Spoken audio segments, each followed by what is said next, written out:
Welcome everyone to the long-awaited Season 2 premiere of the Commerce Corner podcast. We're super excited to be here today. We, in Season 2, are going to be discussing and unpacking this concept of roadmaps, and specifically thinking a lot about how leading convenience brands are approaching digital transformation and developing a roadmap for that. For deploying AI tools and things of that nature, and any of these large-scale projects that require cross-functional collaboration and large-scale roadmaps and planning. We're going to be talking, I mentioned, leading retailers. We have a really exciting guest joining us today. We have Rick Rigby, the Chief Technology Officer from Atlantis Management Group. Welcome to the podcast, Rick. We're excited to have you. Glad to be here. Awesome. And I'm joined, of course, by my friend and colleague and also my boss, Adit Gupta, the co-founder and CEO of Lula Commerce. So, Adit, I will pass it to you to begin with our questions. Awesome. Hello. What an exciting episode. We're joined with so much knowledge. Rick, I was so excited about this episode. You've spent so much time in retail, first at one of the biggest retailers in the world, and now at what I would call one of the most innovative retailers in the Northeast, or perhaps America. Let's dive in there. Let's start with your story of how you first got into retail and what led you to this moment. So I started in retail over 20 years ago, and I worked as a consultant with Phillips Petroleum, and I was with Phillips when they merged with ConocoPhillips back in the early 2000s, and then Couche-Tard, which is the parent company of Circle K stores, purchased Circle K, and they purchased that away from ConocoPhillips.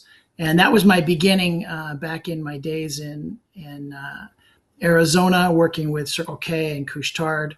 And for the next 20 years, I worked with them in various capacities in their IT group, supporting their global fuels, their innovation, their support of retail systems, and operational excellence. Over the last 3 years, I've transitioned over to Atlantis Management Group in the Northeast, and have been having a lot of fun as our Chief Technology Officer, figuring out how we can bring innovative solutions to the retail space. Awesome.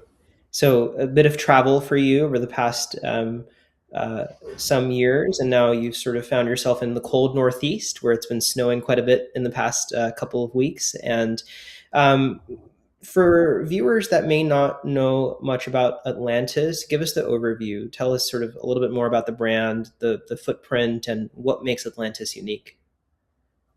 Atlantis is a great organization.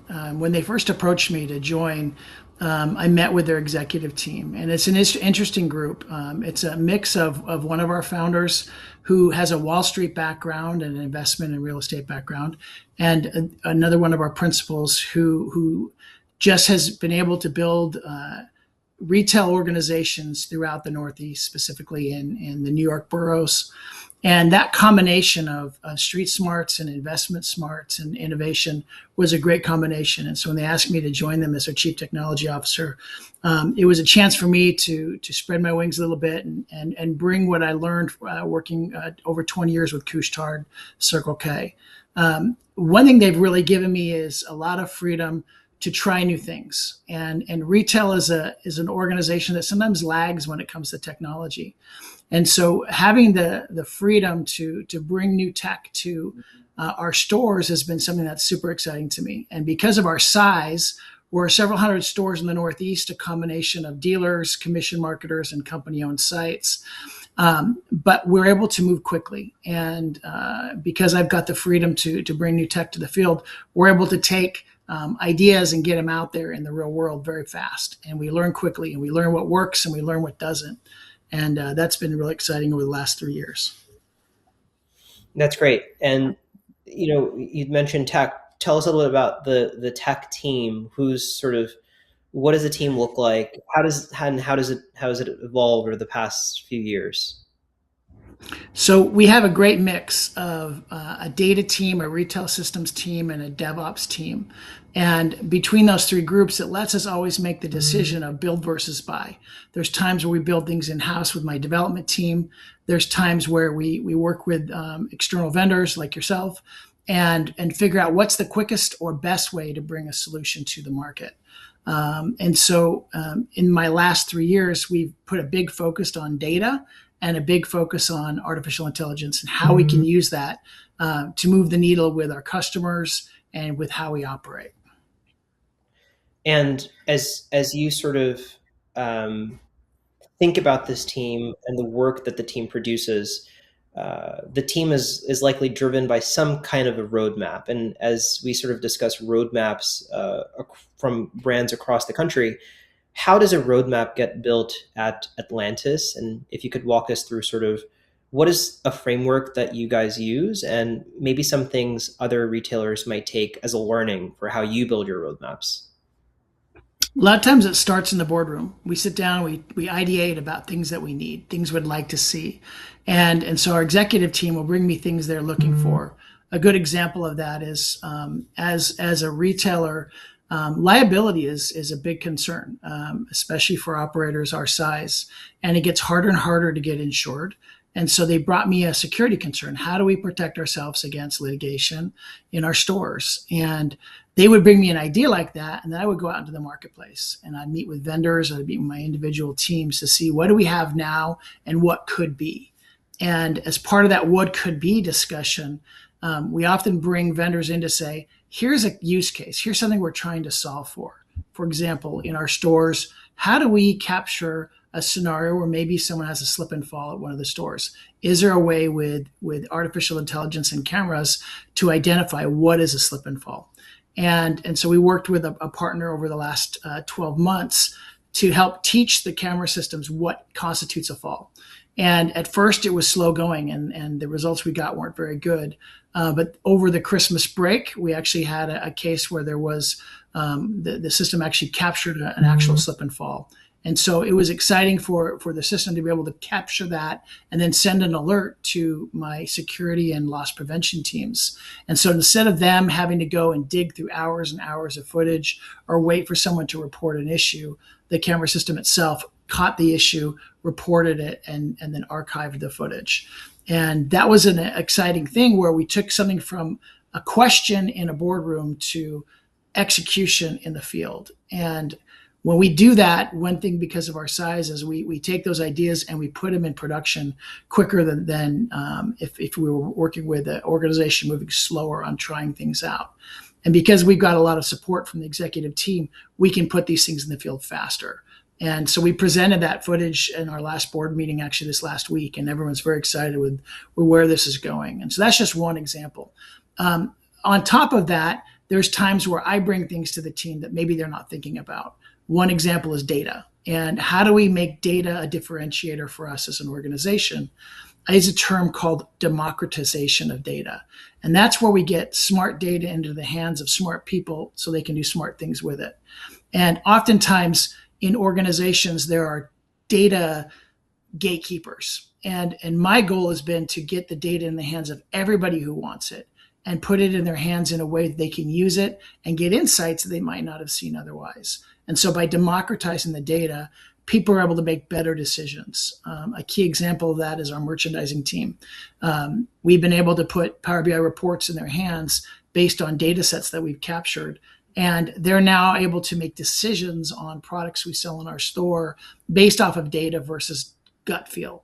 And there's always a place for that gut feel and people knowing how to operate their stores, but there's no substitute for having good, clean data that tells a story. And so that's another example of, in this case, me bringing an idea to the team and helping tell the story, and people have now embraced it. And so that's an exciting area as well. And then the third area is around our loyalty program. When I was first brought on to Atlantis, the first thing they asked me to do is help us with our loyalty program, help us get it rolled out, help us execute on it. And as we look to the future of how we want to differentiate ourselves as a customer, as a company, is how do we get more personalized offers to the field? How do we delight our customers? How do we take friction out of their experience in our stores? And how do we reward them for being loyal? And so over the last 2 years, we've been working on making that a better and better experience. The most recent thing we brought into the mix is a referral program. And we are able to harness the power of not only our internal employees by giving them bonuses when they were able to sign people up, but also turn it over to our customers as well. And so I asked my dev team, can you create a referral program that can be easy to use and instant gratification for the customer and for the employee that signed someone up? And so that's another thing we've rolled out here in the last couple of weeks. And so those are just some examples of how we've taken either an idea that someone's brought to us or something that we feel passionate about, and we bring it to the team.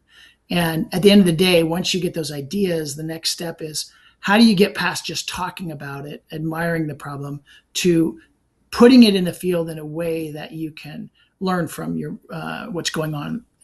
How are people actually interfacing with the technology? Because technology for technology's sake doesn't bring you a lot. But when you can put it in the field and learn, this moves the needle, this doesn't. This reduces friction, this increases friction. This makes us more money, this does not make us money. And so those are some ideas of how we take things from the ideation phase to execution. I absolutely love that. I think viewers are going to have to take some notes. Those are three very important things. One thing that resonated quite a bit was the democratization of data. I firmly believe in that as an ideology. And here at Lula, all of our team members have a tool that we use to be able to query our production databases and be able to use natural language to ask questions that they otherwise would need a lot of SQL training to get access, or a dev team. But you'd be surprised how quickly you can actually move once the gatekeeper of data moves. And Rick, I've actually heard now several times across the country, well, we don't have access to this data because the ops team has it or the marketing team has it, and there's often lagging. And at the end shopper then possibly suffers. And so it's really good to hear that you're solving for that internally and shipping product really quickly. Those are some really cool features you'd mentioned. Out of curiosity, what's the fastest thing you've shipped since your time at Atlantis, from idea to inception or to production? So we've been playing around with camera vision, working with the company Mashgen, where we do hosted checkout at our stores. Another challenge is as labor price goes up. In the Northeast, minimum wage keeps going up. It went up again in January, and so we've looked for a way to bring something to the store to make transactions quicker, improve on number of transactions per labor hour, and not necessarily remove labor from the store, but put it where it does the most good. Maybe pushing for our food program or our loyalty program or cleanliness in the forecourt.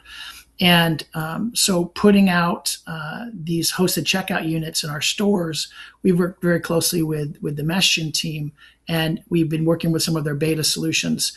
And it's been very well received. And the customers seem to really like it. The employees have learned that this is actually something that helps them and makes them more powerful in the store. And so from discussing it to executing it in the store, it was a very quick turnaround of just a couple months. And so that was one of the quickest ones. Another quick one, though, is what we did with you guys, with Lula. And so we rolled out to all of our company-owned stores. And we started off kind of getting some traction, but over the last several months, we've quadrupled our sales with delivery. And now as we look at other areas with tobacco products and with alternate OTP, we found that there's a huge market out there. And we've been very surprised at some of the markets that have really embraced delivery. And so, our work with you guys has been one of the quickest rollouts we've had to the entire organization. Well, that's really exciting to hear, and yeah, it's always a pleasure. I think that when we first started to now, we could see in the numbers that they're skyrocketing every quarter. So kudos to you and your vision there. And as you're sort of thinking through the future of tech and AI and other products you guys are thinking about, Maybe walk me through from a retailer standpoint. I'm a retailer, call it 10 to 100 stores. I want to implement something that's an AI capability. What's maybe a quick win for me? What can I start using today to help me get better at my job or improve sales or do something that improves overall productivity at the company? Maybe any guidance there. Sure. There's so many solutions. So what I'd recommend is meet with several vendors, find out what they have to offer, and try some things out. An example of us taking a gamble on a company was a company called In-Store AI, and they bring audio technology into the store where they record the conversation between the customer and the cashier. And at first I thought, well, what's this get me? And what we found was very quickly we learned which sites were talking about our loyalty program. And then we took the data from that and we said, when stores mention loyalty to the customer X number of times, their penetration of our loyalty program goes up. And we found a direct correlation between the number of mentions to the penetration of loyalty in our stores. And so that was a very easy rollout. It's a matter of putting in a microphone puck and a Raspberry Pi underneath the counter, and you could be up and running in hours. And we tried that out, and very quickly we were able to improve our loyalty conversations with our customers. But what I didn't count on was all the other benefits we got. One example is when different products are mentioned, and we found that there's a lot of vendors and CPGs out there that want to understand more about what's happening at the point of decision when people are checking out. And so when you can get that conversation understood, bucketized into groups like, are they talking about a certain product name? Are they talking about the pump number 2 is down? Are they having a HR conversation that needs to be addressed? All those things can be bucketized with AI, where they can take a transcript of that conversation and then put it into different categories that then are actionable. And that's the key, because you can have technology that's not actionable, but when you can turn it into action, like, hey, I've got pump number 2 down at the store for 3 weeks. Can we turn that into a ticket that we can actually get it resolved so it doesn't sit down? Or do we have a scenario where we keep running out of Marlboro Reds? And can we deal with that because that's a high selling item? How do we make sure we have that in stock? Do we have a scenario where maybe a cashier was threatened? And in each one of those cases, we found that these conversations and being able to bucketize them into categories turn into alerts that turned into action. That's an easy solution you can put out there very quick. And as we find ways to commoditize that data and turn it into action, that's a quick win for any organization. It's a low cost solution. It's very easy to implement, and very quickly you can find value in your stores. That's very interesting, what you could turn words and people talking to sort of actionable insight. I want to maybe talk about the other part of this question. This is what retailers should do. What's overhyped right now? What should retailers be skeptical of in this sort of new world of AI?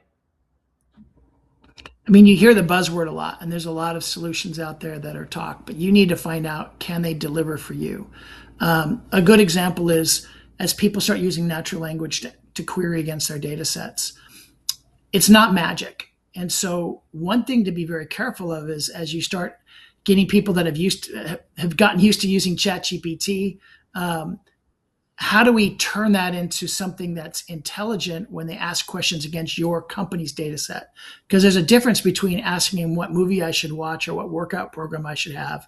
But when you want to find out what are my year-over-year sales, or what's considered a tobacco product, or how do I figure out fuel margin?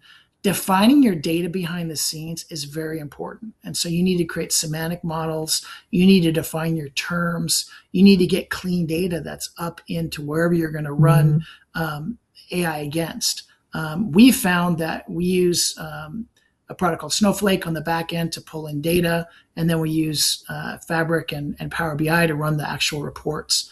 When we use natural language models to query against that data set, because it's a very clean data set, it gives us great results. But when we first started, before we had the data clean and defined, the results were not something that were trustworthy, because oftentimes it was missing data, or it wasn't understanding your data set. So I would challenge anybody that wants to start getting into more natural language models to query against their data sets. Make sure that you trust how you've set up the data. Make sure you define your terms. And sometimes that's something that you can build a strength in-house. Sometimes you might need to bring in outside consultants to help you with that. But that's one area that it's not just magic. It's not just going to give you great data and insight out of the gate. But once you define it and set it up and organize it and get it clean, it can be very powerful. Phenomenal point. At Lula, we call that tribal knowledge. Anytime you're querying a system, being able to put a document that kind of, as you said, has those definitions, it has sort of past queries or anything that can jumpstart thinking, give additional context, generally improves the accuracy of what you're trying to figure out. So you guys have, going back to omnichannel and online ordering, you guys have had an exciting journey over the past years on that. Is there anything surprising you've learned about your digital shoppers that you didn't know before you started on that journey? Yeah, I'm always fascinated by it. I don't do a lot of online ordering, but my kids do, and I have a lot of friends that do. And so as I started working in that space, I thought, well, people aren't going to want this, but I've been very surprised at how much they do want it. And as we've watched our numbers, like I said earlier, we've quadrupled since we started. There are areas people are buying convenience, they're buying safety. We have areas in the boroughs of New York where people don't want to go out at night. Or maybe they found a parking spot and they don't want to move their car. And so our top selling sites are not the sites I would have anticipated being the highest sellers on delivery. And then there's new categories that are entering this space as alternate tobacco products start becoming available. And we're also looking at selling tobacco and delivering tobacco. Those areas are hot and people are really responding to that. But one of the most interesting things on delivery has been where we're different than the other people that are delivering things. If you've got a CVS or you've got a Burger King that's delivering, they may not sell firewood. And so firewood oftentimes is a leader that gets people in because they search, hey, I need firewood, it's cold out. And then they go, oh, you know what? I also need a 24 pack of water and might as well get some chips while I'm at it. And so the basket size and what people are asking for, you sometimes grab that customer based on what differentiates you from the other sellers in the market. And then the other space is nighttime. When a lot of stores are closed and we're running 24/7, we do the most of our sales at night. And so making sure that our third shift teams are trained properly and can handle the delivery requests that come in, that's a big deal. But that's been really surprising to me to watch what people buy the most, what differentiates us from the competition, and what areas have been the most popular for delivery. All of those have really surprised me. Wow. I mean, it sounds like you guys are strategically building the commerce moments based on your selection, what's in the store. How do you sort of create the moment based on seasonality? As you said, if it's cold, people want safety. I want to maybe ask one additional question on digital commerce. If you're sort of guiding a retailer that's just now getting into ordering, what would be 2 or 3 pieces of advice you might give them on how to execute better, faster, just for the benefit of the customers to build a better shopping experience? This is something we learned from you. We initially, everyone wanted to just sell 10 items. Let's pick the top 10 things we can sell and let's just try that. And we were advised by your team to put as many things from your price book into the mix as possible. And there was a lot of pushback on that. Initially, people were like, let's just try to execute on 10. And instead, we've got over 1,500 SKUs out there. And that has been a learning that we wouldn't have gotten had we gone with our initial gut feel. And so that's one area. I think another area is really deciding what makes you special in the marketplace. And how do you differentiate from the other players out there? And it's not always the convenience channel. You're competing against Dollar General and you're competing against CVS, and you're competing against Albertsons. And so what does it look like for the field and how do you fit in that space? But don't be afraid to put it out there and try it, right? Get it out there, learn what your market is, learn how your customer responds, and don't be afraid to put more items on the list. And then the last piece I would say is make sure you've trained your field well so they can execute. The last thing you want is to roll it out and have your team not be able to execute for your customer. It's frustrating for the customer. It's not good for your search results. So make sure you're ready and you've trained your team. Like I said, with working with you guys, you've done a great job of helping train our field. And that's been something that I think has helped us execute. Each week we meet with our delivery team and our operations team to talk about how we did the previous week. And we always focus on, okay, what are the areas that we can improve on? How do we make sure that the third shift person doesn't ignore the delivery alert? Or how do we make sure that they're able to package things up in a way that gives a good experience to the driver and to the customer that's ordering delivery? So those are just some suggestions I would say. Make sure that you know your market. Don't be afraid to add more SKUs than you're comfortable with at first, and make sure you've trained the field.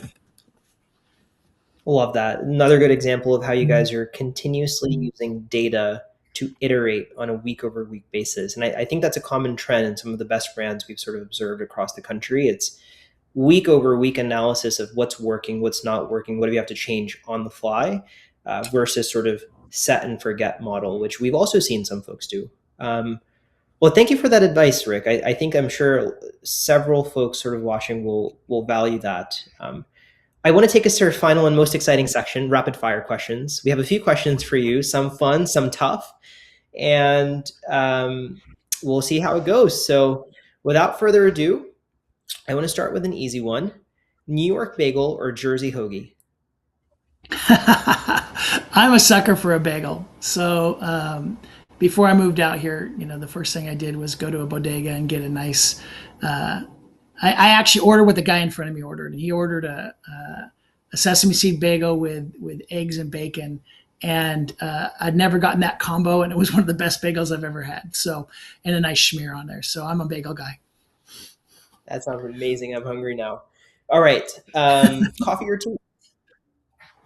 Neither, actually. I'm not a coffee or tea guy. I'll do a little bit of herbal tea. So I like a nice ginger lemon.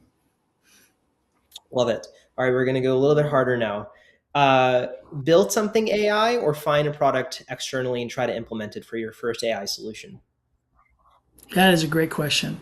It comes down to what your capabilities of your team are. I've got a really strong DevOps team, and so we built several things. But I will say that there are times when you want to go to market faster. And so if you want to go faster, there's no substitute for buy. And you can learn a lot from that. So I will hedge my bet saying depends on the solution, but I've had success in both, in build and buy. What's one piece of advice you'd give to a technology leader watching this on executing their roadmap for 2026?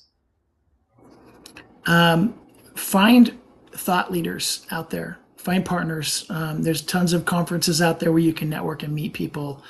We've got NRF coming up into New York this next week at the Javits Center. You've got NACS. You've got other Outlook in California.